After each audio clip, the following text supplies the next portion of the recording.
안녕하세요. 자, 이번 시간은 여러분 교재 318페이지예요. 네, 318페이지. 도시 및 주거환경 정비법, 도시 및 주거환경 정비법. 우리 국토계획법상 도시군 계획 사업이라 하면 세 가지가 사업이 있죠. 도시군 계획 시설 사업하고 도시개발 사업하고 그리고 정비 사업이 있어요. 그 중에서 이제 정비 사업, 재개발 재건축 사업이나 주거환경 개선 사업 등 정비 사업을 결정할 때는 그 국토계획법상 도시군 관리 계획으로 정책을 입안해서 사업을 결정을 해요. 하는데 그 정비 사업의 방법이라든지 정비 사업 시행자, 이런 정비 사업 절차 이런 것을 이제 국토계획부로 규정하면은 이제 법이 방대해지니까 별도로 이제 법률을 하나 만들어서 정비사업 관련 제도들을 규정하고 있죠. 그것이 지금부터 우리가 공부하게 될 이제 도시 및 주거환경 정비법이다라고 보면 되고요. 도시개발법하고 마찬가지로 6문제 출제됩니다. 6문제 출제되는데 3문제는 쉬워요. 3문제는 쉽고 2문제는 열심히 공부하면 되고 또 1문제는 안 배웠거나 또 공부를 하더라도 여러분이 극복할 수 없는 문제 정도라고 보시면 됩니다. 그래서 쉬운 거 3개는 잡아야 되겠죠. 반드시 잡아야 되죠. 그러면은 합격하는 거예요. 거기다가 이제 열심히 공부해서 1문제나 2문제를 추가하면은 안정적으로 가져간다. 그렇게 보시면 되죠.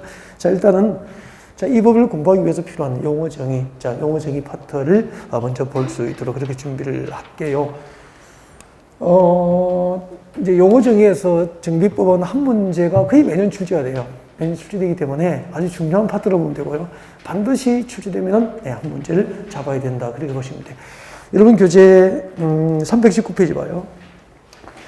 교재 319페이지 보시면은 용어 해설이 나와 있고요. 2번째 정비 사업 찾으셨습니까? 그 정비 사업은 발표하세요. 발표하고 시험에 자주 나와요. 자주 나오니까 정비법상 정비 사업이 몇 개가 있어요? 3개. 주거환경 개선 사업과 재개발 사업과 재건축 사업을 정비 사업이라고 해요. 그리고 이 정비 사업을 결정할 때는 무엇을 결정합니까? 국토계획법상 도시군 관리 계획으로 정책을 입안해서 사업이 결정되는 거예요.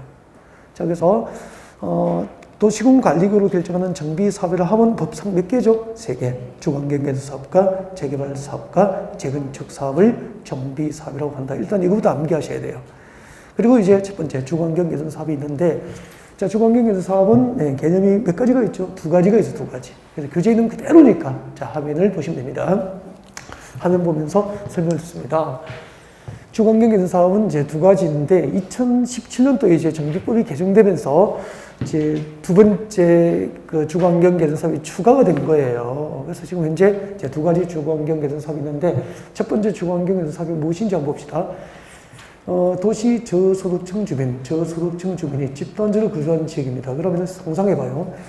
도시 저소득층 주민이 집단지를 거주하니까 완전 달동네예요. 밑에 달동네라고 적어도 괜찮아요. 저소득층 주민이 집단지를 거주하는 지역 밑에다가 달동네. 또 졸다가 별동네 적으면 안 돼. 달동네. 자, 완전 달동네 지역이에요. 그리고 이 동네에는 밑줄 것이십시오. 정비 기반 시대의 극히 열악이죠. 외워야 돼요. 정비 기반 시설이 극히 열악합니다. 정비 기반 시설이 극히 열악. 그러면은, 잠깐만요. 자, 여기서 이제 정비 기반 시설 뭐죠? 도로, 상하수도, 주차장, 공원, 녹지, 학교 등 정비 기반, 이런 도시 기반 시설이 보통 열악한 동네가 아니고 극히 열악한 거죠. 그래서 어느 정도 상상하셔야 되냐 하면은, 도로와 같은 정비 기반이 극히 열악하다는 것은 자동차가 다닐 수 있는 도로가 없다고 봐야 돼요. 골목길이에요, 골목길. 상상이 되죠? 그 동네에는 자동차가 주행을 할 수 있는 도로가 없고 사람만 다닐 수 있는 좁은 골목길이 있는 동네라고 상상하셔야 돼요. 그리고 당연히 주차장 없죠. 공원, 녹지, 학교 등 기반 시설이 없다는 거예요. 이런 완전 달동네지. 정비 기반 시설이 극히 열악을 외워야 되죠. 극히 열악하고 그 다음에 그 동네에는 다음 밑줄 거예요. 노후 불량 건축물로 판정된 건축물이 보통 밀집되어 있습니까? 과도하게 밀집되어 있습니까? 과도하게 밀집된 지역이니까 밑에 적으십시오. 판자촌이나 천막촌 정도예요. 판자촌이나 천막촌 정도가 되는 거죠. 그 1990년대 그리고 2000년대 초반을 그치면서 서울에 그 뭐 성북동이라든지 봉천동 이런 달동네 철거 사업이 대규모로 막 진행됐었죠. 이런 지역이 법적으로 따지면은 무슨 사업입니까? 주거 환경 개선 사업 정도 된다는 겁니다. 그래서 도시 저소득층 주민이 집단지를 구조한 지역으로서 정비 기반 시설이 극혈락하고 노후 불량 구조 판정된 구조에 가도하게 밀집된 이 달동네 지역에서 그 다음에 밀집했습니다. 주거환경 개선을 목적으로 합니다. 주거환경 개선이 목적이죠. 밑에 찍으십시오. 목적. 주거환경 개선을 목적으로 하면은 네, 주거환경 개선 사업이 됩니다. 그런데 여기서 주거환경 개선이라고 되어 있죠. 개선을 동그라미 하세요. 교재에다가 동그라미 하시고. 여러분, 개선이라는 것은 더 좋은 방향으로 고쳐나가는 거잖아요. 그건 국가적 의미고요. 그런 의미가 아니고, 여기서 이제 주거환경 개선 사업은 우리가 알고 있는 개념하고 완전 달라요. 적으십시오. 철거 방식을 의미합니다. 철거 방식을 의미하는 거예요. 그래서 앞으로 달동네 지역에서 이제 재규모 철거 사업을 통해서 주거환경 개선을 목적으로 하면은 무슨 사업입니까? 주거환경 개선 사업이다. 그렇게 보면 됩니다. 그래서 앞으로 정비 기반 시설 극혈락하고 노후 불량 건축물로 판정된 건축물이 과도하게 밀집된 지역에서 그 지역의 노후 불량 건축물로 판정된 그 판잣집을 전부 철거하고 전면적으로 이제 개선해 가면은 무슨 사업이 되는 거죠? 주거 환경 개선 사업. 그렇게 보십시오. 아셨죠? 네. 자, 하나의 개념이 됐습니다. 달동네 철거 사업은 무슨 사업이죠? 주거 환경 개선 사업. 그렇게 이해하시면 돼요.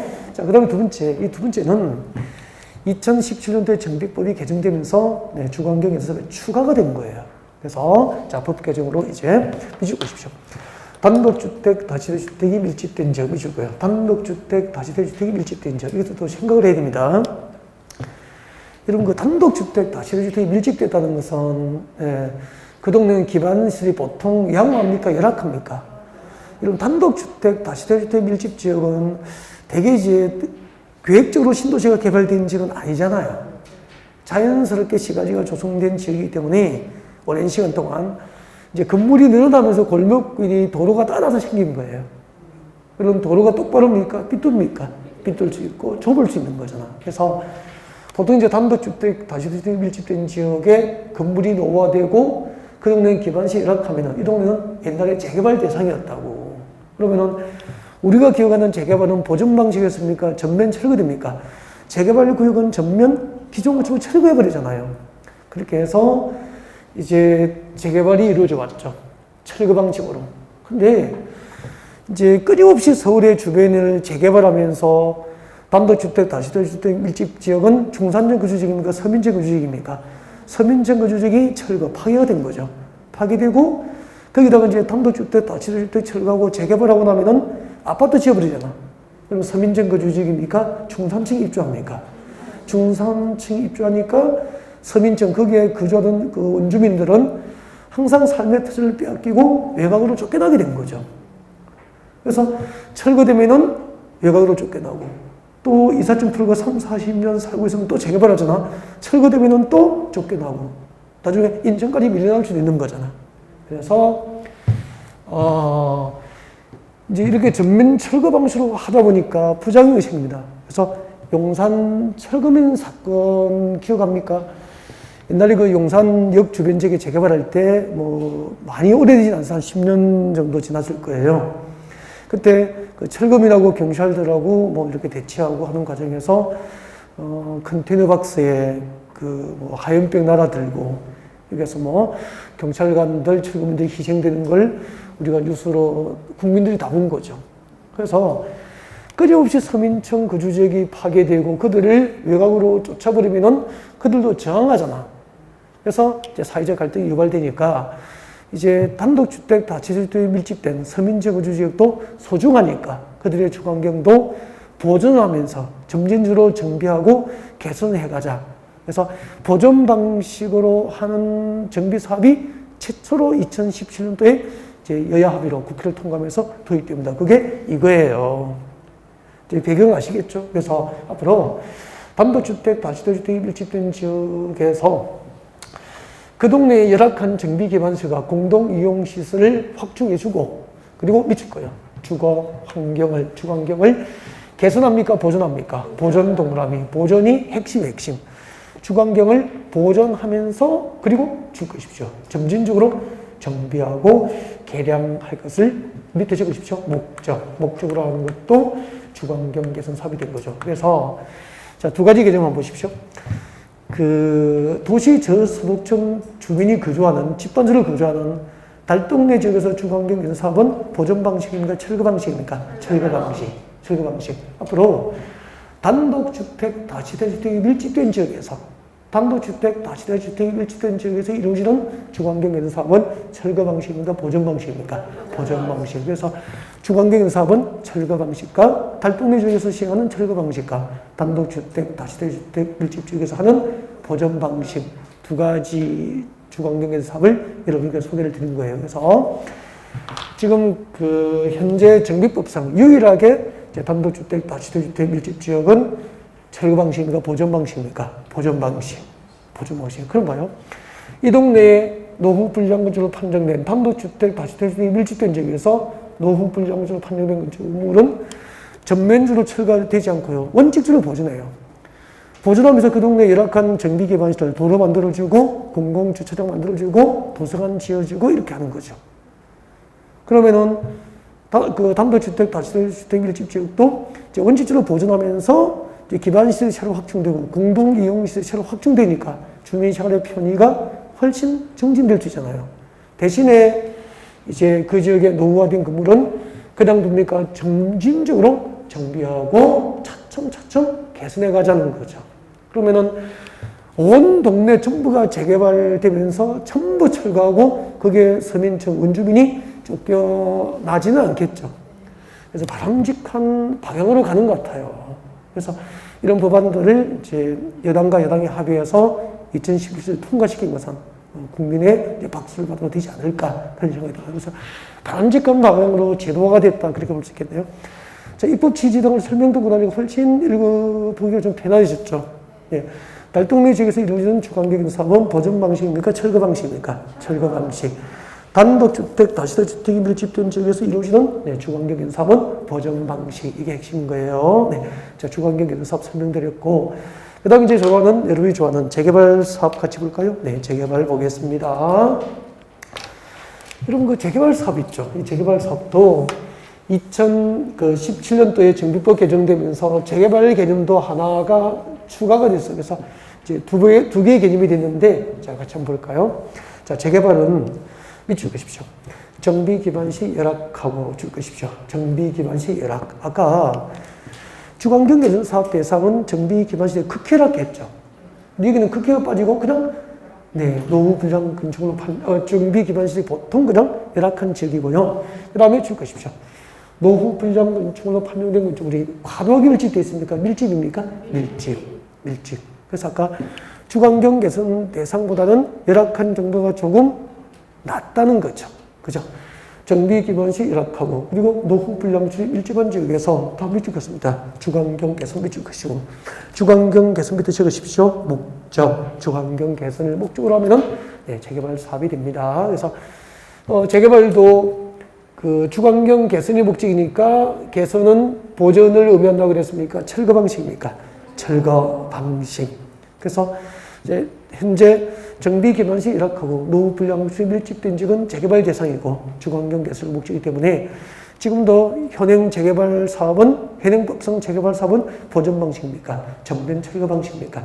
전면 철거 방식으로 이루어진다라고 하는 것을 알 수 있게 됩니다. 그다음에 두 번째 개념이 이제 이게 신설됐다고 2017년도에 신설된 개념인데 상업지역, 공업지역 등 위치고요. 상업지역, 공업지역이 공식적으로 2017년도부터 재개발 대상에 포함이 돼요. 상업지역, 공업지역 등 밑줄 긋시고, 자, 상업지역, 공업지역 등에서, 자, 손 떼시고, 줄 긋지 마십시오. 도시 기능 회복과 상권 활성화 등을 위해서 줄 긋죠. 도시 환경 개선, 도시 환경 개선을 목적으로 합니다. 도시 환경 개선을 밑줄 긋시고, 밑에다 목적. 여기도 개선에 들어가니까 보존 방식입니까? 철거 방식입니까? 철거 방식이 됩니다. 네. 개선이 들어가니까, 철거 방식 맞죠. 그래서 재개발 사업은 두 가지 모두 정비 기반시 열악하고 노후 불량수에 밀집된 이제 주택지를 대상으로 주환경 개선을 목적으로 하는 것도 재개발인데 철거 방식.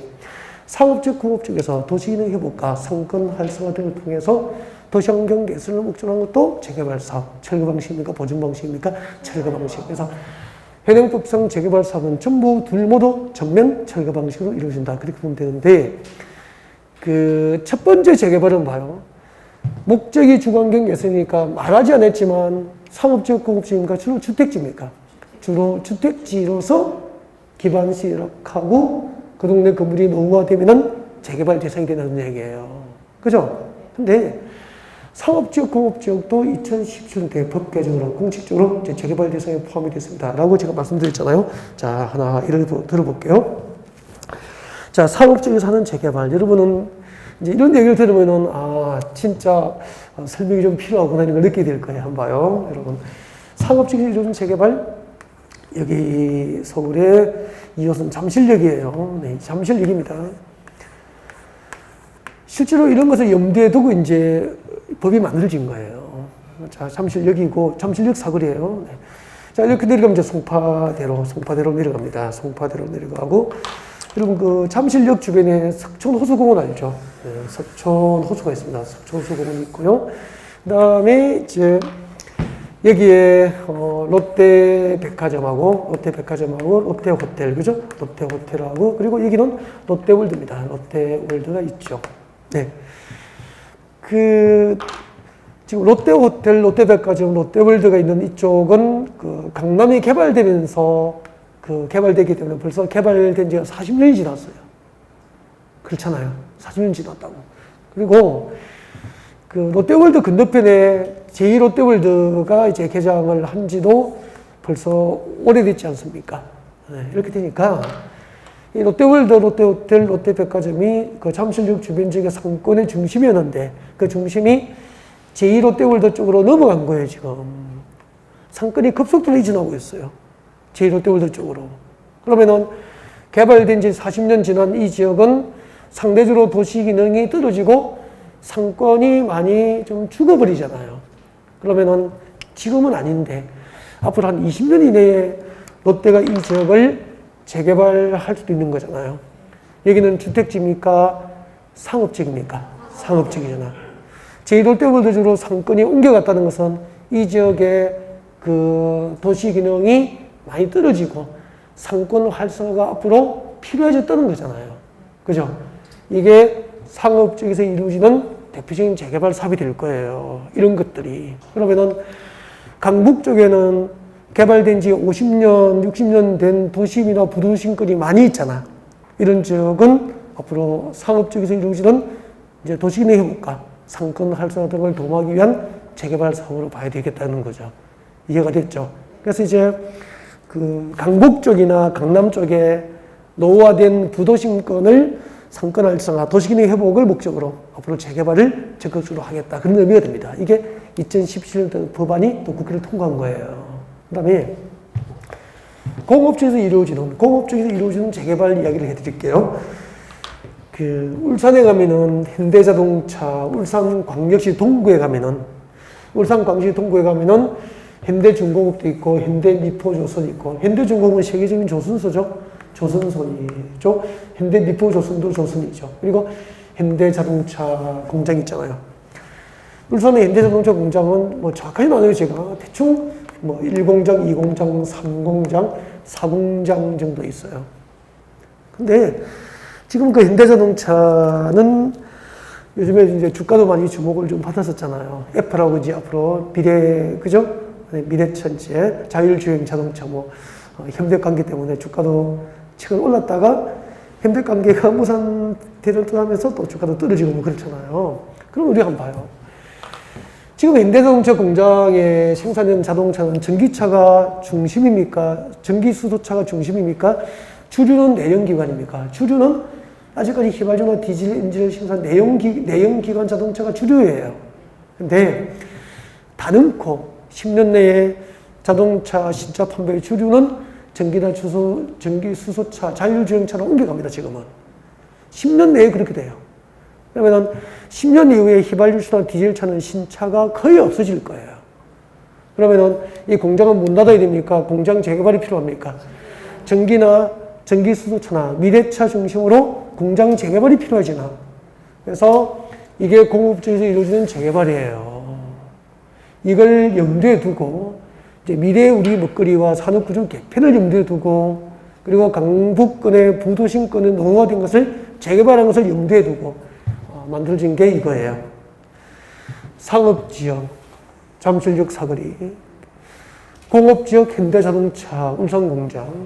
자, 이런 지역에서 도시기능 회복과 상권 활성화 등을 통하여 앞으로 도시 환경을 개선합니다. 그럼 여기다가 목적을 주환경 개선하면은 맞습니까? 틀립니까?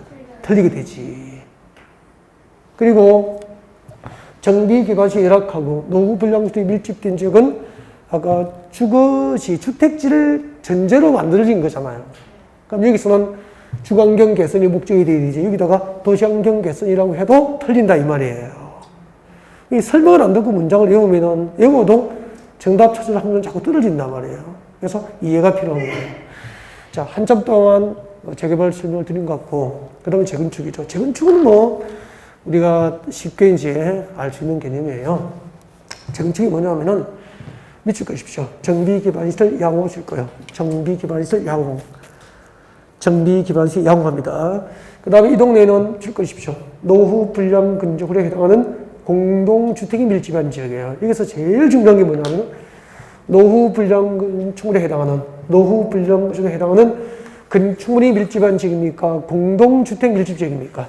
공동주택 밀집 지역이에요. 이게 2017년도에 이 부분이 개정된 거야. 공동주택 밀집 지역이 아니고 2017년도까지는 건축물, 노후 불량 건축물에 해당하는 건축물이 밀집한 지역은 재건축 대상이었거든요. 그럼 여기 공동주택이 아니고 건축물이었을 때 2017년 이전에는 건축물에는 단독주택도 포함되잖아. 그래서 기반시설이 양호하고 노후 불량 건축으로 판정된 단독주택 밀집지역도 2017년 이전, 법 개정 이전에는 법적으로 재건축이었다고. 근데 지금은 노후 불량시설에 해당하는 공동주택 밀집지역만 재건축 대상이니까 지금은 법 개정 이후에는 단독주택은 기반시설이 양호한 지역에 있더라도 법상 재건축 대상이 될 수 있습니까? 없습니까? 없어지게 된 거예요. 그래서 지금 이런 것이 시험에 이렇게 나오잖아. 정비 기반시설이 양호한데 노후 불량시설에 해당하는 건축물이 밀집한 지역에서 주환경 개선을 목적하면 재건축이다. O 몇 X입니까? X. 건축물 밀집 지역은 틀려요. 단독주택도 포함되어 버리니까. 그래서 공동주택 밀집 지역, 정확하게 이런 단어를 보셔야 돼요. 그래서 공동주택 밑에다가 적어두는 게 좋죠. 아니야. 무엇이 아니죠? 건축물이 아니야. 적어둬야죠. 이런 것은 제가 필기하지 마세요 라고 해도 필기를 하셔야 되는 거잖아요. 이런 거는. 그죠? 이 키포인트가 되니까. 앞으로 재건축은 어디서 하죠? 정비개발이 양호합니까? 열악합니까? 양호한데 그 지역에 노후 불량 건축으로 판정된 공동주택 밀집지역이라면 재개발 대상입니까? 재건축입니까? 재건축 대상이 되는 겁니다. 목적은 재건축이니까 당연히 도시환경 개선입니까? 주거환경 개선입니까? 주거환경 개선이 목적이 되는 거죠. 그 정비사업 3개의 개념을 용어 정의를 30분 설명했죠. 이 정도 설명에 대한 이해가 있어야 이게 암기도 되고 기억이 오래 가요. 정답도 찾을 수 있고. 그래서 이제 기본 이론이니까 용어 정의를 이제 기본적으로 많이 설명을 드렸고 3월달 되면은 그냥 대강 읽고 간단하게 설명하면서 지나가 버린다고. 한 10분 하면은 지나가 버려요. 30분 설명했던 것을.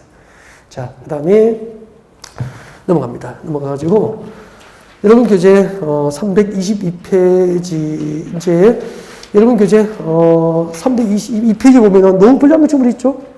322페이지 322 노후 불량 건축물은 참고만 해요. 참고라고 적어놔요. 나중에 이제 설명할 수 있는 기회가 또 있을 겁니다. 네, 참고라고 해놓고 그 다음에 4번의 정비 기반 시설의 종류하고 5번의 공동 이용시설을 묶어서 비교 암기.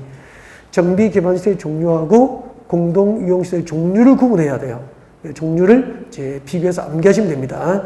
여기서 문제풀이 할 때 해도 상관없어요. 네. 그 다음에 9번 내려옵니다. 9번. 9번이 뭐죠? 토지등 소유자는 별표 2개 할까요? 너무 중요합니다. 토지등 소유자가 왜 중요하냐면은, 자, 용어 중에서 이제 제일 중요한 거 정비사업 개념 3가지였고요. 그 다음에 이제 토지 등 소유자가 중요하죠. 네, 토지 등 소유자가 중요한데, 토지 등 소유자. 맞을까요? 이 토지 등 소유자가 왜 중요하냐면은, 이 토지 등 소유자가 나중에 그 정비사업조합의 조합이 됩니다. 재개발조합과 재건축조합의 조합원이 돼요. 조합원이 되죠. 그러면은 재개발, 재건축 할 때는 조합원이 되어야 나중에 뭘 받을 수 있죠? 재개발 아파트나 재건축 아파트 입주권을 받을 수 있게 되잖아요. 그리고 우리가 재개발 구역에 투자를 하는 목적, 재건축 단지에 투자를 하는 목적이 뭐죠? 결국은 조합원이 되고 아파트 뭘 받는 겁니까? 입주권을 받아야 일반 분양가보다 입주권을 가진 조합원 분양가가 낮잖아. 그러면은 일반 분양가보다 조합원 분양가 낮으니까 그 캡만큼 조합원으로서 경제적 이익을 얻기 위해서 투자를 하는 거예요. 그러면은 입주권을 받으려면 무엇이 돼야 되죠? 조합원. 조합원이 되려면은 법이 정한 어디에 들어가야 됩니까? 토지 등 소유자에 해당해야 되는 거예요. 그러면은 주거환경개선사업과 재개발 사업은 토지 등 소유자의 범위가 똑같습니다. 여러분 교재 보세요. 교재. 자, 동그라미 1번 봅니다. 동그라미 1번에 토지 등 소유자의 동그라미 1번이죠. 자, 주거환경개선사업과 재개발 사업의 경우에는 밑줄 거예요. 주거환경개선사업과 재개발 사업의 경우에는 줄 거예요. 주거환경개선사업과 재개발 사업의 경우 토지 등 소유자라 하면 누구죠? 정비구역 안에 위치한 토지 동그라미 하십시오. 토지 소유자. 토지 동그라미. 건축물 동그라미 하십시오. 건축물 동그라미 소유자 줄 것이고, 그래서 토지 또는 건축물 소유자. 토지 소유자, 건축물 소유자. 두 개 했죠? 토지 소유자, 건축물 소유자. 그리고, 네, 그 지상권자 동그라미. 그렇게 해서 주거환경개선사업과 재개발 사업에서 토지 등 소유자라 하면 정비구역 안에 토지 소유권이 있거나 건축물 소유권이 있거나 토지나 건축물 소유권이 없어도 지상권자는 토지 등 소유자가 되고, 나중에 주거환경개선사업은 공공개발하니까 조합이 없고, 재개발 사업은 민간개발 방식으로 하기 때문에 재개발 조합이 설립돼. 그때 재개발 조합의 조합이 되는 거예요. 그러면은 앞으로 재개발할 때 법적으로 조합이 되려면은 그 재개발 목적으로 지정된 정비구역 안에 3가지 중 한 개가 있어야 되죠. 첫 번째 뭐죠? 토지 소유권이 있거나 건축물 소유권이 있거나 지상권이 있어야 된다는 거죠. 이것은 진짜 이 업종을 떠날 때까지 잊어버리면 안 될 것 같다. 그래서 꼭 암기를 하고 계셔야 될 것 같습니다. 다음에 재건축 봅니다. 자, 재건축 사업의 경우 밑줄 것이고, 동그라미 2번이죠. 재건축 사업의 경우 밑줄 것이고요. 자, 재건축 사업의 경우 토지 등 소유자는 정비구역에 위치한, 자, 밑줄 거세요. 건축물 및 그 부속 토지 소유자를 밑줄을 쭉 거세요. 끊지 말고. 건축물 및 그 부속 토지의 소유자입니다. 건축물 및 그가 뭐죠? 앞에 건축물이잖아. 그러니까 재건축할 때 토지 등 소유자 되려면은 그 정비구역 안에, 재건축 단지 안에 건축물, 아파트도 있고, 그 건축물보다 아파트잖아요. 그 아파트의 부속 토지를 동시에 가지게 되는 거죠. 그래서 재건축할 때는 건축물만 소유했거나 토지만 소유한 자는 토지 등 소유자입니까? 아닙니까? 아니고 재건축 조합의 조합이 될 수 없다 이 말이에요. 그래서 재건축 조합이 되려면은 정비구역 안에 건축물, 아파트도 있고 그 아파트에 대지 지분권이 있어야 되는 거예요. 건축물 및 그 부속 토지 소유자가 토지 등 소유자가 되고요. 이 재건축할 때 건축물과 그 부속 토지 소유자는 재건축 사업에 동의하면은 토지 등 소유자 중에서 재건축 사업에 동의하면은 재건축 조합이 될 수 있는 거예요. 자, 그 다음에 토지 주택공사 등이 나와 있습니다. 토지 주택공사 등. 이것은 지나갈 때마다 읽었으면 좋겠습니다. 지나갈 때마다 읽어야 됩니다. 알고 계셔야 돼요. 그래서 정비법상 토지주택공사 등은 누구죠? 밑줄 것이십시오. 한국토지주택공사 밑줄 것이십시오. 한국토지주택공사법상 한국토지주택공사, 그리고 지방공개법상 설립된 지방공사 밑줄 것입니다. 지방공사. 한국토지주택공사와 지방공사를 합하여 뭐라고 하죠? 토지주택공사 등 알고 있어야 됩니다. 이것도 시험 나올 수 있는 거예요. 그래서 우리 주택공사를 뭐라고 합니까? 주공이라고 그래요, 줄여서 그냥. 그래서 앞으로 제가 이렇게 할 거예요. 주공등 그렇게 할 겁니다. 그래서 이런 정비법에서 주공등은 누구죠? 한국토지공사와 지방공사를 말한다. 주택공사 등, 주공등 그렇게 할 겁니다. 그 다음에 정관등 봅니다. 정관등 찾으셨습니까? 323페이지 제일 밑에 있죠. 323페이지 정관등 하면 동그라미 1번에 제일 끝에 정관 줄 거예요. 동그라미 2번 제일 끝에 규약 줄 거예요. 규약. 그리고 동그라미 3번에 제일 끝에 시행규정. 그렇게 해서 정관등 하면 몇 개죠? 3개예요. 정관등 하면 정관, 규약, 시행규정. 이 3개를 합하여 정관등이라고 하는데 동그라미 3번의 별표예요. 동그라미 3번의 별표죠. 꼭 알 수 있어야 됩니다. 꼭 알고 있어야 되고. 그래서 자, 세종특별자치 것이십시오. 세종특별자치시장, 제주특별자치도지사, 시장, 군수, 구청장 몇 개죠? 5개. 특별자치시장, 특시, 특별자치도지사, 특도, 그리고 시장, 군수, 구청장 이 5개를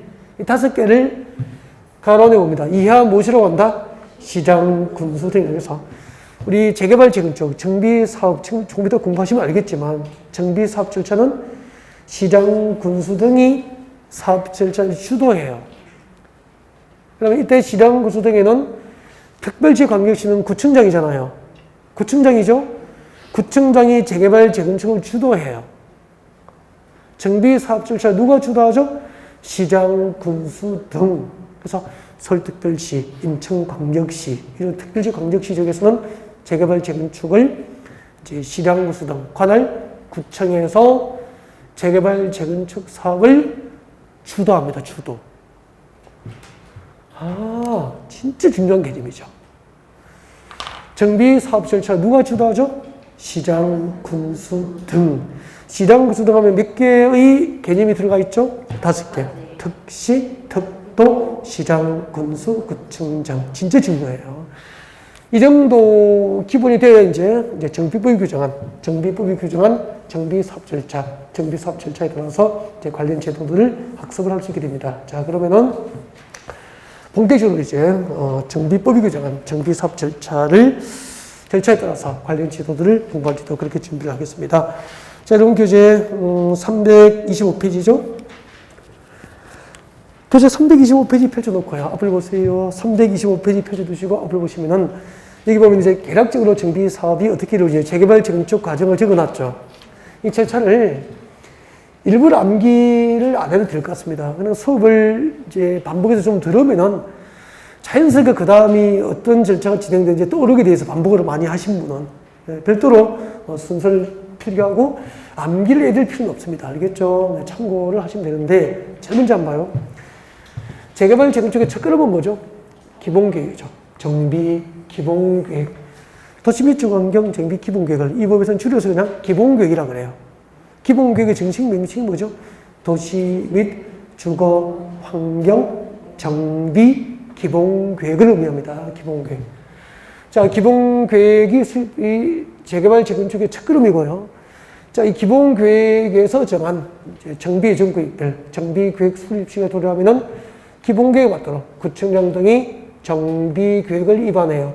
이것을 첨부해서 정비구역 지정을 신청합니다. 하면은 재개발 재건축 사업이 필요한 지역에 대해서 정비구역으로 지정해서 도시를 하게 되죠. 여기가 재개발 목적으로 지정된 정비구역이다. 이 아파트 단지가 재건축 사업 목적으로 지정된 정비구역이다. 라고 정비구역이 지정이 됩니다. 자, 이렇게 정비구역의 장소가 결정되면은 재개발 재건축 사업의 장소가 정해지면은 그 다음에 누가 재개발 재건축 사업을 해야 될지 사업 시행자를 결정합니다. 근데 시행자의 10중 8구가 조합이에요. 조합. 재건축은 누가 하죠? 서울시에서 합니까? 강남구청장이 합니까? 재건축 조합이 합니까? 재건축 조합이 하죠. 그래서 재개발 사업은 누가 하죠? 조합. 그래서 재개발 재건축 사업은 원칙적으로 재개발 조합과 재건축 조합이 단독 시행하게 되고 이 조합이 곧 정비 사업 시행자의 10중 8구가 됩니다. 그러면은 정비구역이 지정되면은 사업 시행자 지정, 즉 재개발 조합과 재건축을 만들어야 되잖아. 만들려면은 무엇을 구성하느냐면은 조합 설립 추진위원회가 구성돼요. 조합 설립 추진위원회 오늘 배울 겁니다. 조합 설립 추진위원회가 구성이 되는 거죠. 그래서 재개발 재건축 사업 목적으로 정비구역 지정인 곳이 되면은 재개발조합과 재건축조합 설립 추진위원회가 구성되고 그 설립 추진위원회에서 조합을 만들어요. 그 조합이 곧 뭐가 되는 거죠? 정비사업의 시행자가 된다고. 그러면은 조합은 재개발 조합이나 재건축 조합이 만들어지면 조합은 사업 시행자로서 재개발 사업과 재건축 사업 시행계획을 작성해요. 그래서 조합이 작성한 사업 시행계획으로 사업을 해도 좋은지 인가를 받습니다. 그 인가가 고시되면은 조합이 만든 재개발 사업 시행계획이나 재건축 사업 시행계획에 대한 인가가 고시되면은 그 사업 시행 인가가 고시된 날로부터 120일 내에 분양 공고하고 그 다음에 이제 분양 공고되면은 분양 신청 기간 등이 이제 공고되겠죠. 공고되면은 이제 분양 신청 기간에 분양을 희망하시는 분들은 분양을 신청해야 돼요. 그 분양 신청된 현황을 기초로 분양 처분계획이 작성되는데 이것을 무엇이라고 하죠? 관리 처분계획이라고 합니다. 관리 처분을 작성해서 인가가 고시되면은 이제 재개발 재건축 공사의 착수 이렇게 진행이 돼요. 일단은 여기까지가 이제 핵심, 관리 처분계획까지가 정비 사업 절차의 핵심이 된다고. 네. 그러면은, 자, 이제 하나씩 정비 기본계획부터 차례차례 하나씩 배워나갈 거예요. 정비 기본계획이 무엇인지, 정비 기본계획은 몇 년 나뉘어 수립하고 몇 년마다 타당성 검토가 필요한지, 정비 기본계획은 무엇을 내용으로 하는 행정계획인지 등을 지금도 배울 거예요. 그래서, 자, 아무튼 재개발, 재건축 사업 중에서는 대략적으로 이렇게 쭉 진행이 될 텐데, 자, 그러면 이제 본격적으로 정비 기본계획부터 이제 정비 사업 절차를 하나씩 학습할 수 있도록 그렇게 준비할게요. 자, 325페이지 교재는 그대로 두시면 될 것 같고요. 자, 정비 기본계획이 무엇일까라고 하는 겁니다. 자, 정비 기본계획을 누가 수립하는지, 정비 기본계획은 어떤 경우에는 수립을 아니할 수 있는지, 그 정비 기본계획은 무엇을 내용을 하는지, 타당성 검토 등을 중심으로 지금부터 강의를 합니다. 여러분 교재 보시면 되죠? 자, 여러분 교재 325페이지 같이 볼까요? 자, 정비 기본계획 수립 2번에 봅니다. 시험에 자주 나오는 편이에요. 그래서 정비 기본계획 2번은 타이틀에 별표를 하나 해두시고 시험에 자주 나와요. 자주 나오고 지금부터 이제 제가 정비 기본계획을 조금 판서를 하면서 이제 진행을 할 거예요. 순서를. 자, 정비 사업의 절차, 정비 사업 절차. 제일 먼저 정비 기본계획 수립으로 정비 사업 절차가 시작이 됩니다. 네. 그 다음에 두 번째가 뭐죠? 두 번째 보셨잖아. 정비 계획이 위반되죠. 정비 계획의 위반. 정비 계획이 위반되면은 그 다음에 뭐 하죠? 정비구역 지정, 정비구역 지정고시. 정비구역 지정고시 되면은 이제 정비사업 시행자를 결정해야 되는데 그 시행자의 10중 8구가 누구죠? 조합이니까 이제 정비구역 지정고시가 있으면 조합을 설립하기 위해서 조합 설립 추진위원회가 구성이 됩니다. 추진위원회에서 조합의 정관을 만들어서 조합 설립을 시장, 군수 등으로부터 인가를 받고 인가가 고시되면 30일 내에 주된 사무소 소재지 관할 부분에 설립을 등기합니다. 이 등기를 마침으로써 법적으로 이제 조합이 성립해요. 재개발 조합이나 재건축 조합이 성립하게 됩니다. 재개발 조합과 재건축 조합이 성립하게 되죠. 자, 조합은 이제 정비 사업 시행자가 되는 거죠. 정비 사업 시행자로서 무엇을 작성해야 되죠? 재개발 사업과 재건축 사업 시행계획을 작성합니다. 사업 시행계획을 작성해서 인가를 받고 고시하는 절차가 있게 되죠. 사업 시행 인가 고시. 사업 시행 인가 고시되면은 이제 분양 공고납니다. 그날부터 120일 이내에 분양 공고하고 그리고 이제 분양 공고를 보고 이제 토지 등 소유자 조합원 중에서 이제 분양 신청을 희망하시는 분들이 아파트 분양을 신청하게 되죠. 분양 신청 이렇게 지금 나갈 거예요. 네, 일단 여기까지 절차들 이제 하나씩 공부를 해갈 거예요. 제일 먼저, 자, 도시 및 주거환경 계획상 정비 기본계획이 무엇일까? 정비 기본계획은, 자, 오늘 그냥 하면 재미가 없잖아요. 그래서 서울시 영등포구 대림동 재개발 사업을 한다고 가정을 하고 수업을 할게요. 네. 뭐, 대림동 재개발을 진짜 하는 거 아니에요. 그냥 가상적으로 설명하는 겁니다. 네. 그러면은, 영등포 서울특별시 하기 전에, 이제 서울시 정비 기본계획에 의해서 이제 정비 사업 절차가 이제 시작이 되잖아요. 이제 기본계획이 무엇인지부터 배울게요. 자, 서울시 정비 기본계획은, 자, 대도시죠. 서울과 같은 대도시죠. 정비 기본계획이란 대도시 지역의 정비 사업을 체계적으로 하려고, 체계적으로 하기 위해서 10년 단위로 수립해요. 대도시 지역에서의 정비 사업을 체계적으로 시행하기 위해서 10년 단위로 정비 기본계획 수립이 다 외워놔야 되죠. 자동으로 외워집니다. 그때 정비 기본계획을 의무적으로 수립해야 될 대도시가 무엇인지 진짜 아셔야 되거든요. 자, 하나씩 해봅시다.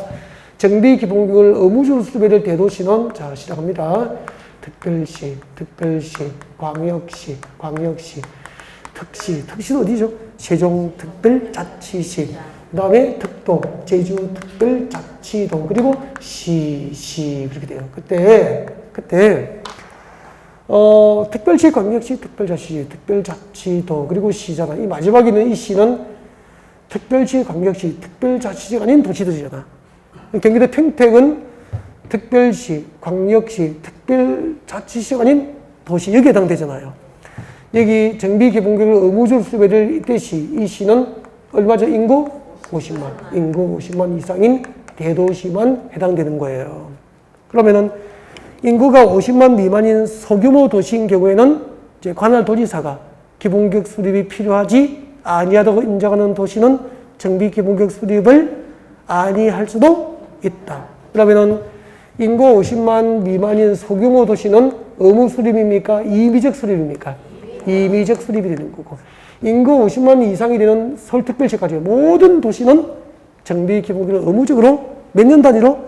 10년 단위로 수립하는 거죠. 그러면은 여러분 10년 동안 재개발, 재건축, 도시 환경은 이제 끊임없이 부동산 정책은 시장에 따라서 또 정부가 5년마다 한 번씩 바뀔 수 있으니까 정부에 따라서 이렇게 부동산 정책은 변화가 되잖아요. 그래서 10년 단위로 수립하지만 몇 년마다? 5년마다 타당성 검토 과정을 통해서 정비기본계획이 수정되는 거예요. 이해가 됐습니까? 네, 그래서 여러분 교재 325페이지 보면 1번에 뭐죠? 의무적 수립. 의무적 수립은 대도시, 인구 50만 이상인 대도시는 의무적 수립 아닙니까? 특별시까지? 그래서 밑줄 쭉 가십시오.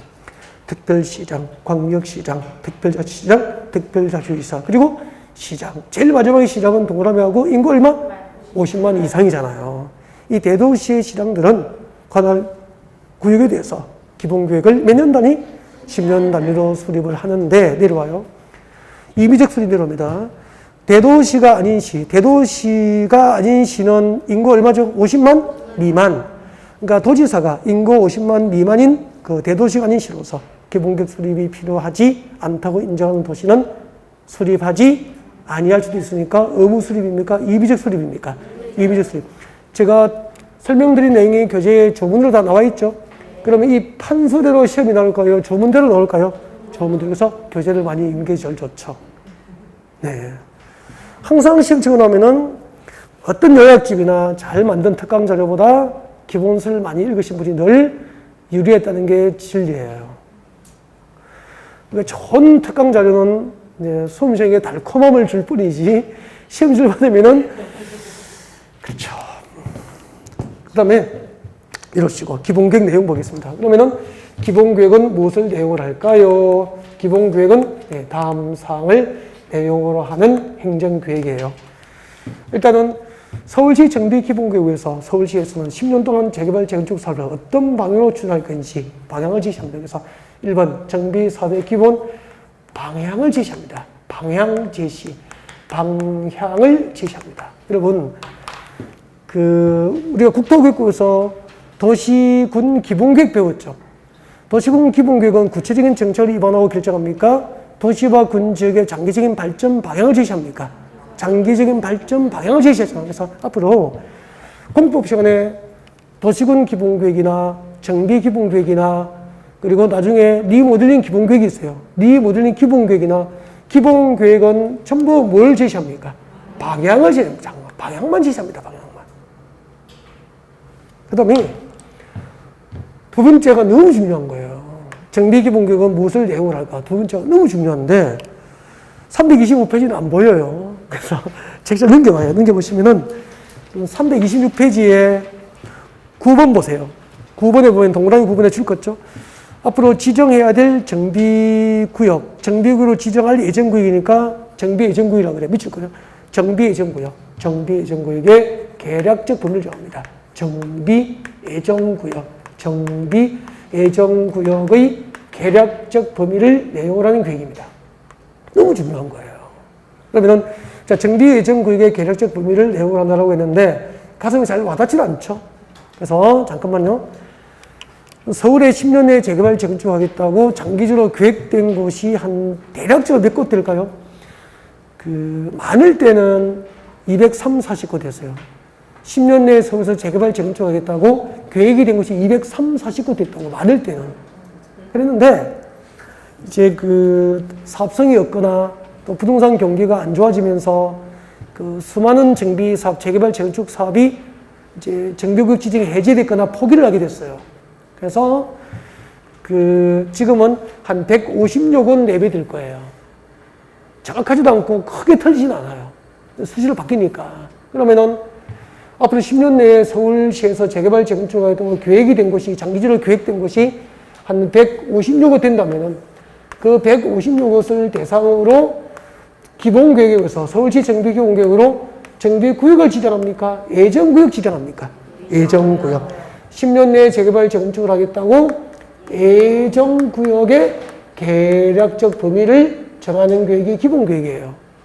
그러면 쉽게 하기위해서 앞으로 서울에서 10년 내에 재개발 재건축을 하려면 그 첫걸음은 서울시 정비기본계획으로 그 동네에 정비 예정구역이 지정돼야 돼. 이게 재개발 재건축의 첫걸음이에요. 평택도 인구 50만 이상이죠? 인구 50만 넘잖아요. 그럼 정비기본계획 의무적으로 평택시에서 수립해야 되는 거야. 그러면은 지금 여러분이 살고 계신 아파트 재건축을 10년 내에 하려면은 그 첫걸음은 평택시 정비기본계획으로 일단은 무엇이 지정돼야 됩니까? 예정구역 지정하는 게 여러분 아파트 재건축 사업의 첫걸음이에요.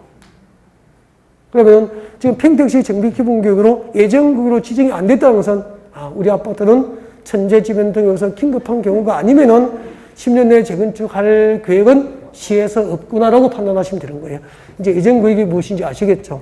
그러면은 서울에 10년 내에 재개발 재건축이 필요한 곳이 제가 156원 내배된다는 것은 서울시 정비기본계획으로 예정구역으로 계략적으로 범위가 계획된 곳이 150여 곳 된다 그런 얘기입니다.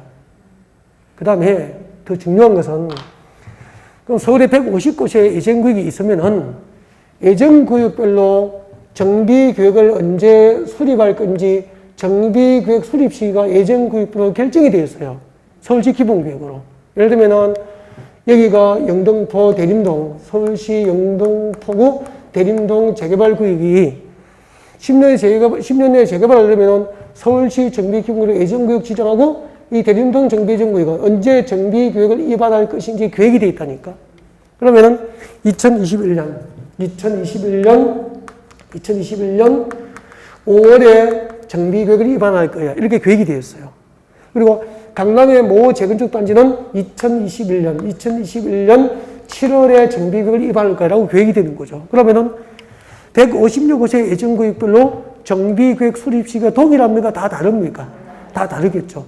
그 예정구역별 정비계획 수립 시기에 맞춰서 순서를 정하여 10년 동안 단계별로 재개발 재건축 사업을 추진하기 위한 계획이 정비기본계획이 돼요. 그래서 10번 한번 봐요. 10번. 10번에 보면은 동그라미 10번 326페이지 아까 9번 예정구역의 계략적 범위를 줄 거죠? 그 밑에 동그라미 10번 단계별이 뭐죠? 순서를 정하여 10년 동안 재개발 재건축 사업의 순서를 정하여 단계별로 재개발 재건축 사업, 정비 사업을 추진하기 위한 계획이다 이 말입니다. 그래서 정비기본계획은 정비 예정 구역별 정비 계획 수립 시가 포함된 단계별 사업 추진. 단계별로 재개발 사업과 재건축 사업을 추진하기 위한 단계별 사업 추진 계획을 내용으로 하는 계획이다 그런 얘기입니다. 그 다음 그 밑에 건폐율 용적률 등 건축 밀도, 건폐율과 용적률 등 건축물의 밀도 계획이라든지 출거점, 세입자 주거 안정 대책, 세입자 주거 안정 대책, 세입자 주거 안정 대책 등을 내용으로 하는 계획을 정비 기본 계획이라고 합니다. 그래서 정비 기본 계획에 포함시켜야 할 사항 중에서 제가 체크해드린 거 5개 될 겁니다. 5개는 좀 대략적으로 이해도가 암기를 하고 계셔야 돼요. 아셨죠? 그러면은 세입자 주거 안정 대책이 왜 필요하냐면은 여러분 10년 동안 156곳에서 여기저기서 재개발 재건축이 이루어지면은 그 철거되는 주택에 살고 있는 세입자들은 삶의 터전을 잃어버리잖아요. 그들을 위한 장기적인 주거 대책을 서울시 기본계획으로 준비를 해둔다 그런 뜻이에요. 이해가 됐죠? 네. 자, 정비 기본계획에 대한 설명이었고요. 잠시 쉬었다가 계속 연결해서 나갈 수 있도록 그렇게 준비하겠습니다. 네.